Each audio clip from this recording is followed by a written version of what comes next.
সকলকে জানাই শুভ নববর্ষ। সেই জন্য পুজো দিতে গেছিলাম শেওড়াপুলিতে। প্রচুর লাইন দাঁড়িয়ে গেছিল, যদি হয়ে গেল।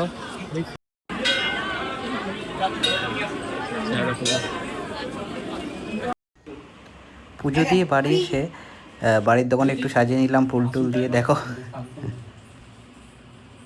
এরকম তো একটা আসুন এনেছিলাম, একে বসাই তো গোপাল ঠাকুরকে। দুপুরে ছিল ফ্রাইড রাইস আর চিকেন, ভালো করে খেলাম পয়লা বৈশাখ বলে কথা। তারপরেই বউ আনলো মশলা কোলা, খুবই সুন্দর হয়েছে taste. Thank you. Masala cola হয়েছে সারাদিন অনেক টায়ার্ডের পর। দোকান থেকে উঠলাম জাস্ট, দোকান থেকে উঠে তারপরে একটু গেম খেলছি, খেলে ব্যাস শুয়ে পড়বো একটু।